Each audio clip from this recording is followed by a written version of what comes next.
Just support Tom! Both players are at 1-1, so they are going for that second pack to break even.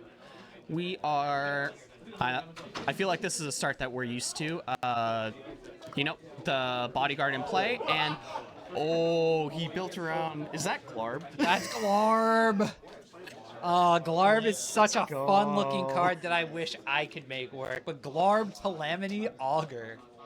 Yeah. Oh, I just want to. My entire brain is, ever since I saw this card, is like, I want to build a Karuga companion deck in Commander because it just sounds so fun. I think Aspiring Spike built a Karuga companion deck in Modern with that card, but unfortunately, Glarb is going to get direly tacticed out of the way. Yeah, very quickly. But we now have a. Oh, why am I forgetting the name of everyone's favorite fairy that draws you a bunch of cards? Oh, well, it's because it's going to get dire tactics away. Yeah, it's fine. It's but we are going to get a card off of this, and Winston is going to lose 2 life by casting that removal spell.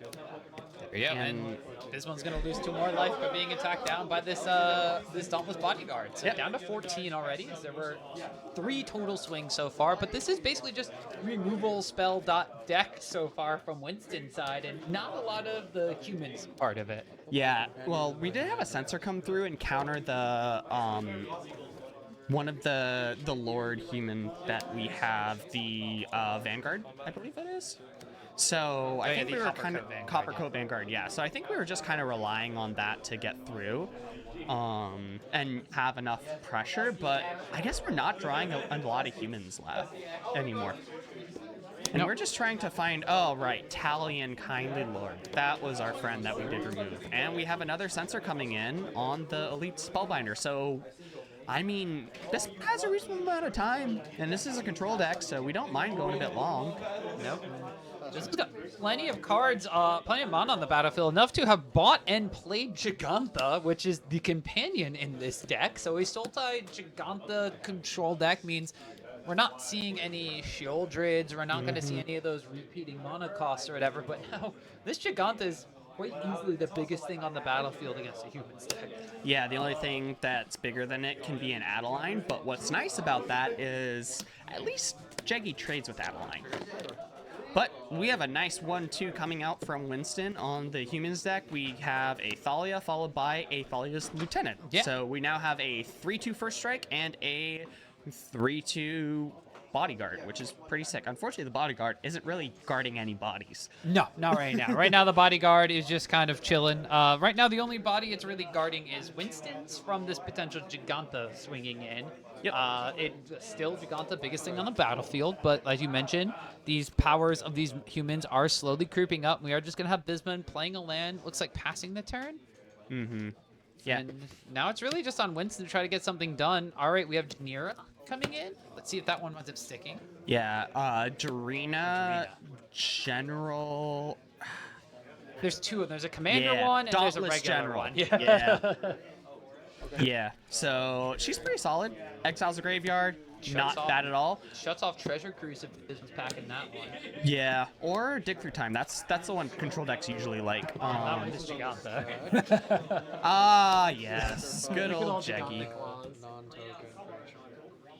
Alright, looks like we are coming out with a Shieldred's Edict here to try and take care of one of these creatures. Before this Bloodsoaked Champion hits, most importantly, so we're not going to have that just coming back after a sacrifice. And, wow, it looks like we are in a stare down. One big creature and a bunch of small ones. It seems very reminiscent of last round. Yeah. This giant board, and slowly another one gets built back up, but we'll have to see what Bisman's able to do here. Still 7 mana available for this control style deck. Winston only on 4, but has gotten a lot of the removal spells he needed at very crucial points in time. Bisman now going up to 8 mana and using all of it. Treasure Cruise! All right! We exile the last remaining card in his graveyard to throw down a Treasure Cruise and refuel back up to 3 cards in hand. Oh boy, I wonder if we're going to still see that card. Oh, dang. Winston actually just draws a land and passes the turn back. So Bisman now, this is a huge tempo swing. I thought Winston was going to be able to get some ground with a tap out here, but now we have 4 cards in hand for Bisman. Yeah, I mean, Winston land. I don't know what he drew on top of it, but I don't think it's... Treasure Cruise is at max mana cost. This is wild, because especially with the Thalia attacks too, like... Glarb comes back! I mean, Jeggy being used to tap for mana. How about that? Jeggy can successfully cast Glarb all on its own. So we get to look at the top card of our library. We can play lands and cast spells at mana value 4 or greater. We can surveil. All right, I have a Bismuth. feeling that right back Bisman in. is doing some wild shenanigans with a bunch of delve spells and Glarb. I feel like that's exactly what's happened in this game, only they haven't been cast off the top of his library yet. Oh, that's wild. Ugh. All right, well, the Giganta is tapped, so we are going to have a little bit of combat coming through. Glarb can favorably trade with this Thalia if Winston wants to. Yep. But it looks like just going to be swinging in with the card we don't care about if it dies, the Bloodtook Champion, and the 3/3 Thalia's Lieutenant. Yeah, we do have a Mutavault here as well. So it looks like we are taking 2, and with the Death Touch, it does die. I think we did have a maybe forgot the Death Touch. Yeah, it looks like It's a Winston, poison frog. Yeah, it looks like Winston might have missed the Death Touch there, but yeah, let's see what Glarb gives us. Anything spicy? Gotta love the Surveil too as well to be able to find the right cards to cast off the top and maybe chain a few spells. So we are going to see the Eye Tyrant hitting the battlefield here for Bismuth. Still a couple of cards in hand because we've chained Treasure Cruises together at this point. Full mana value Treasure Cruise. Actually, one additional thanks to the thinking about it now. It was a 9 mana Treasure Cruise. Oh boy. Looks like really had to work for it. That it turns out that Darina came down at the exact right time. Alright, so we have Cavernous Souls, probably an Inhuman in this deck, but we do have Giganta having swung in for 5 here, and now we're activating Mutavault, and Winston's found a bunch of his lands. It looks like in addition to that Mutavault, we are going to wind up casting... I want to say that was a Thalia's Lieutenant. Yeah. Yeah, okay. Oh, no, it's an Extraction Specialist grabbing a Thalia's Lieutenant. Alright, so that's what's going on here. So I was like wondering why Winston is tapping 3. So we do have Extraction Specialist, gets back the Thalia's Lieutenant, so we are going to putting counters on basically everything. Before this enters. So, All right, and it looks like Bismon does have a response before we enter.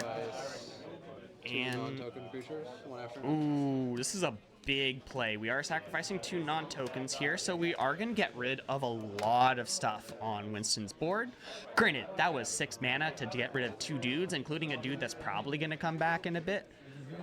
Interestingly enough, the Darina's kind of sitting there doing nothing, and it looks, so far, Winston has not shown much targeted removal.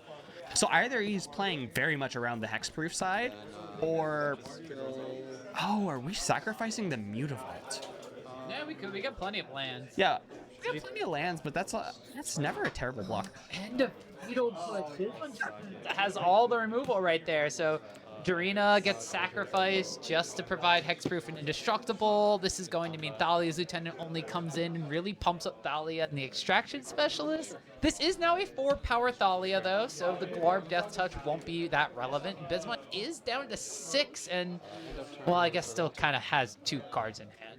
Yeah, and it looks like Bismon was valuing keeping the Glarb up as a blocker as opposed to trying to set up a really spicy turn. That Extraction Specialist is also a 4-power creature, so not really the best blocker for Glarb as well. Winston's on 0 cards in hand, though, so Winston's back in top deck mode. Bismuth gets this Surveil off of Glarb and can potentially leave something underneath his draw for turn to give him an effective draw. Yeah, I was 2. about to say, we did not put anything in the graveyard, so this is... Bismon probably found exactly what he was looking for in these 2 cards, so I'm really interested to see what he's deciding to play here. I want to know what the big giant haymaker is. Out. So All this is right. going to get rid of the Extraction Specialist, so that's 1 big creature out of the way. Oh, man, now our Thalia's Lieutenant can attack. Yeah, unfortunately, it means that the threat that grows is gonna be able to attack very soon. But again, it's not that big at the moment, so that's not terrible. And somehow, this whole time, the Thalia has dodged every single removal spell Yep. we've had coming out. We do have a Kithium entering play. Good old hero of Akros, excuse me.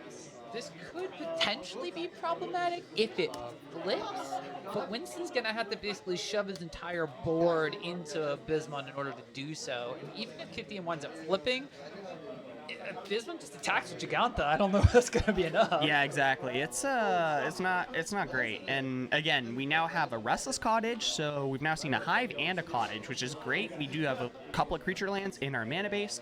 The Cottage in particular gets us some food, which is great when you're at 6 life and have plenty of mana to just dump into sacking them.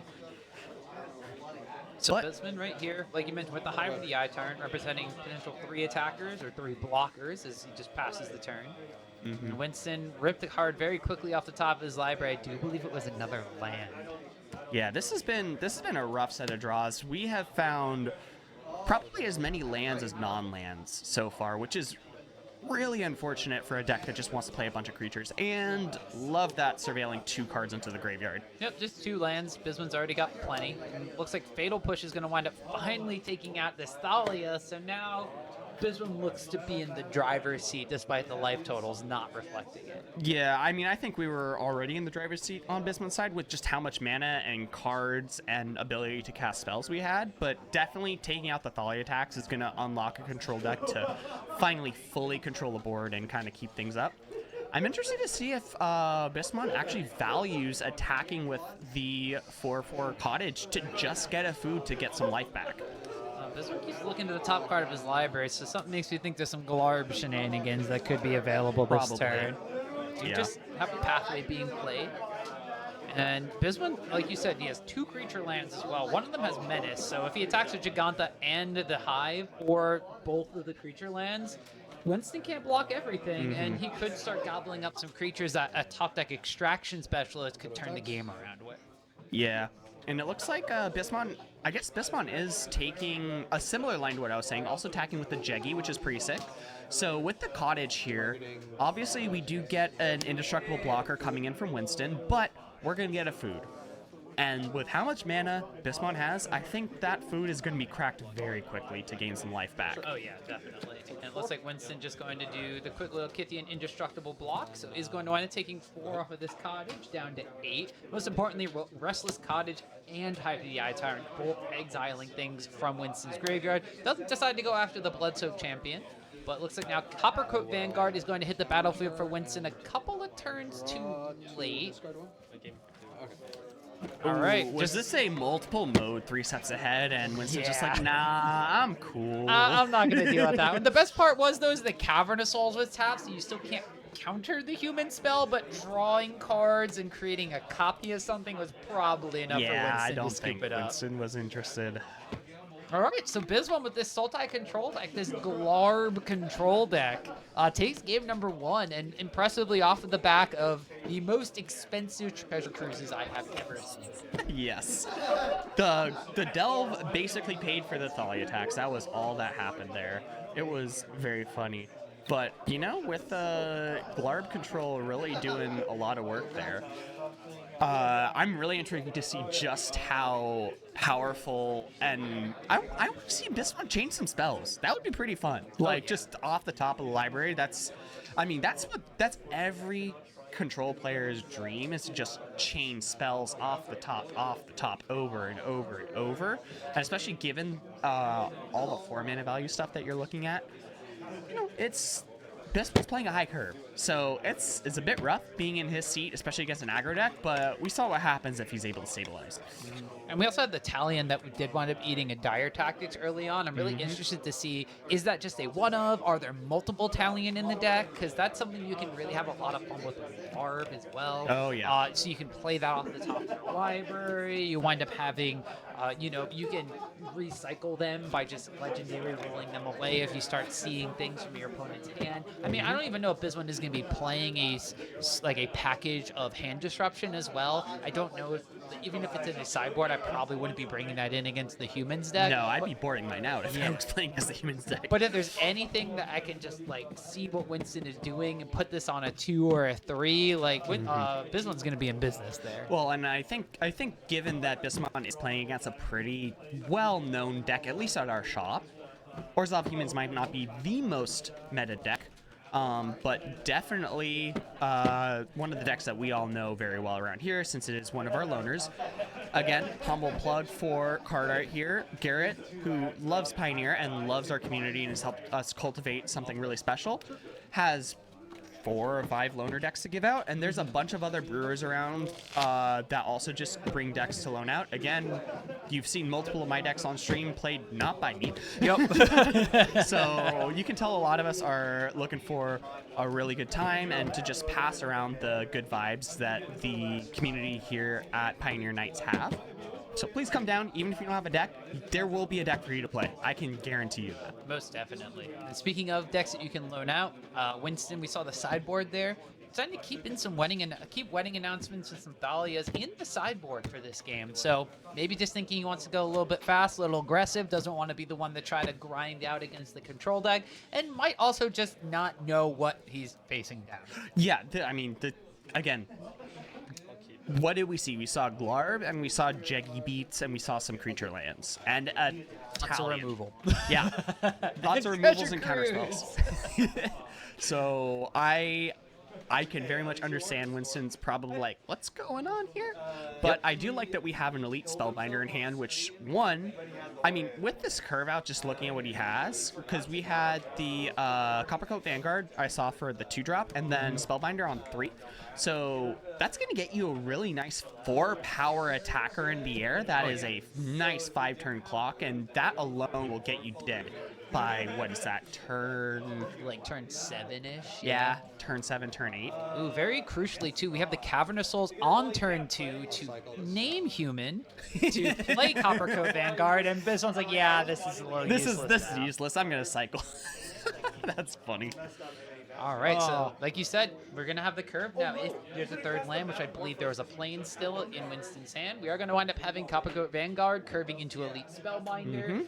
Most importantly, going to be Ward as well, so targeted removal from Bismon, not going to be the greatest. We did see a lot of Sheoldred's Edicts, though, so that We saw 3. Yeah, that could wind up being something that Bismon has in hand now that would wind up kind of circumventing this Ward and making a sacrifice our pseudo-Lord effect. Although, of course, the Coppercoat Vanguard does not have Ward itself, so we are going to see that one biting the dust. But this Elite Spellbinder now going to see a wealth of riches from Bismon's hand, a couple of them that Winston does have to read.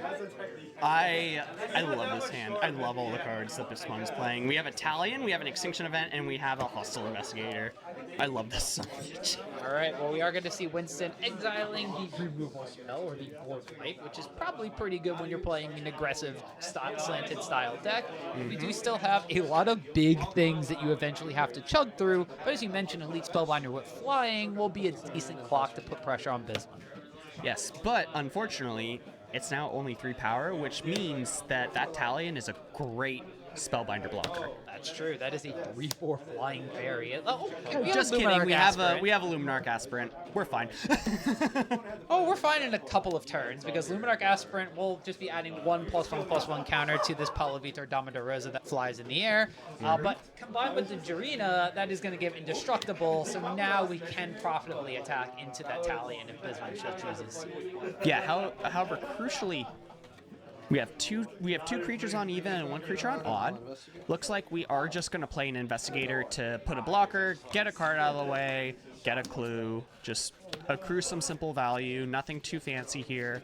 I'm interested to see if Bismon wants to just throw the Investigator under the bus and trade with something, or are we going to just try and accrue some long-term value here? I think we saw Dire Tactics in Winston's hand as well, so if that's the case here, I don't know if that Hostile Investigator is going to be doing anything, but it looks like the Jarina is just going to be used here to bait out a block and trade that one off. And if that's the case, then that's pretty smart because Winston knows about the Talion in hand for Bismon, so you can remove the flying blocker, and then you have now this 3-turn clock with the extra counters coming in from this Luminarch Aspirant. However, there is the looming threat of that Extinction Event coming up, and seeing the Gigantha being played, I'm pretty sure Bismon wants to name even here. Oh, yeah. So, and especially given that we know most of the powerful humans are on even, this is a predicament for Winston. Oh, you're actually going to fire off the Dire Tactics on the Gigantha here. now Bisman can kind of name whatever he wants with this extinction event. If he names odd, gets the flying threat. If he names even, he gets the thing that's pumping it up. And not spreading out these counters, Winston's kind of telling him, all right, if you have a land, you have to name odd. Yep. Yeah, which, I mean, at this point, it's 6 mana to kill. I mean, granted, it's the lethal threat, but it's 6 mana to kill a threat. And the tap land is just a turn too late. That's gotta sting. So now we have potentially just chump blocker by playing Talion. Potentially gives us another draw, but Bisman just passing the turn, so maybe instant speed removal spell in hand. But ooh, There's second 100% elite spellbinder. instant speed removal in hand. And we are going to blot out with the spell on the stack, I would assume. Yeah. Yeah. So we saved a turn. We got there. And unfortunately, it looks like we do have, I think we see another sensor, so I'm interested to see if we decide to cycle it in response or just let it be part of what's going on and we'll never be able to cast it. That's fine. Yeah. Looks like just saying that's what. Second extinction event. All right, so Winston looks at the hand here. We see Extinction Event, Talion, and Censor. So next turn, either one of those Extinction Events could be cast. Talion being cast could be something here to just put up a blocker. So what are you thinking here? What do you take if you're Winston, in this case, knowing there's already Extinction Event? So, I mean, Extinction Event is coming down next turn no matter what. We're not going to be able to get a creature big enough. Like, even if we just stack on the Aspirant, it's not going to do anything. I like deciding to make this Talion cost 6, make sure your next threat is very expensive. I'm interested to see if Bisman wants to crack the clue here or cycle the sensor and just keep that mana leak open. It looks like we are cracking the clue, keeping the mana leak open in case there is a dire tactics in hand to save something. And this is a tight one here. Control deck is on the ropes. This is a little bit of a dangerous predicament, though. If you wind up cracking Extinction Event, no matter what you name, you need to have, if you name either one, it's not going to leave you dead, so you get to untap and then maybe play Talion. But yeah, it's I really wonder what is in Bisman's hand that's really making him think. Because we see the other two cards. The Censor is kind of do nothing. It's cycle. It'll give you a new card. The Extinction Event, Ooh, the huge. spell. And now, I think yeah. we're just gonna 6 mana play Talion as a blocker, and worst comes to worst, we're trading. I wonder what we are naming here. Oh, get lost. Have some we named maps. 2. Yeah, I feel like I feel like 2 is 9 times out of 10 the correct number unless you're playing a really aggressive low to the ground deck. And the control deck is at 1. They're not dead yet, but dang, are they close? They are super close. They have 2 board wipes to deal with this one threat from the humans deck. There is notably no Mutavault from the side of Winston currently. So we are going to fire off the cheap Extinction Event, exiling that Elite Spellbinder, and Glarb comes down! Alright, so we got a blocker, we got no board from Winston's side, and we have our engine on board. Yeah. And I feel like the chat's also thinking this. We are currently sharing one brain cell with a lot of these jinxing each other. Listen, how are you going to argue with that face? Oh yeah, no, right? But, Just so smug. Looks like Winston just passes the turn, actually. So, I mean, Bisman now with an active Restless Cottage, we can start seeing the food chain coming into play. Yeah, I really think that we do need to attack soon with the cottage to just get some life back. Granted, we do have the maps too to try and find some additional gas. Maybe be able to filter some cards off the top for excuse me, the map. Let's focus on the cottage first. Cottage is getting us a food, exiling a thing. Very, very good here. And then the maps coming up could also help filter the top of the deck for Glarb as well, which is huge. So draw for turn from Winston. Was it Blood Soaked Champion? Looks like maybe it did actually have an additional card in hand here. Looks like it might be a Thalia's Lieutenant. Yeah, I think we were probably just saving that up since we're not really, our life total isn't in pressure, so we don't need to play it out just to have a blocker. We can take a few hits. And ooh, this is pretty smart, being able to use the Cavern on the Thales Lieutenant in particular, given that that's the card that you really want to resolve here. It looks like we also have a Shieldred Edict in hand here from Bismon, so we have at least one removal spell here, face up. We are going to just cycle this Censor, though, maybe find another one. We saw Bismon looking at the top card a couple of times from that Glarb, so this could be something that he might want to cycle Censor into casting, but it looks like it's just going to be in the food, putting us back up to a more healthy 4 life. Yep, and now we are getting the Surveil on end step, binning some lands that we really don't want to see here. And yeah, Bismon is surviving by the skin of his teeth, and let's see what we find. Well, we are just going to play a land off the top, thanks to Glarb, because we can play lands and cast spells at mana value 4 or greater from the top of our library, thanks to the little frog. Mm-hmm.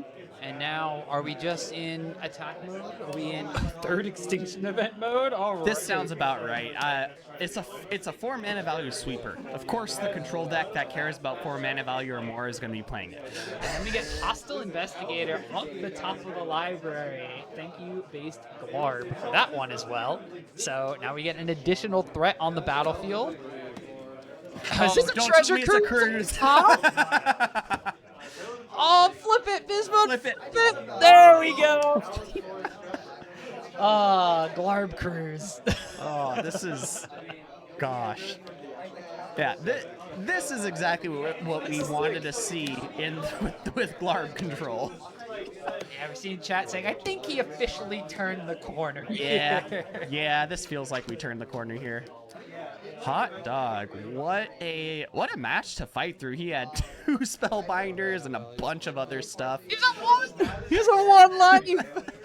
And now we have a second investigator off the top, and I mean, we did get to see Glarb chaining spells off the top. That was pretty sick. So good.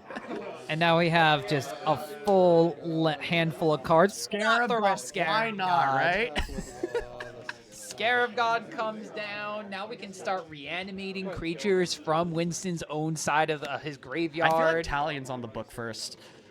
I don't see why not. You do everything. You have all the mana in the world. You even have a fatal push to just get rid of this recursive threat in the Bloodsoaked Champion. Surveilling leaves a fatal push and something else on top of the library. It looks like we almost have enough. I think we just do have enough to just kill Winston right there. That's going to be a good game. That's going to be Bismon with a pretty sweet Glarb Sultai control deck. Chaining spells together for the win. God.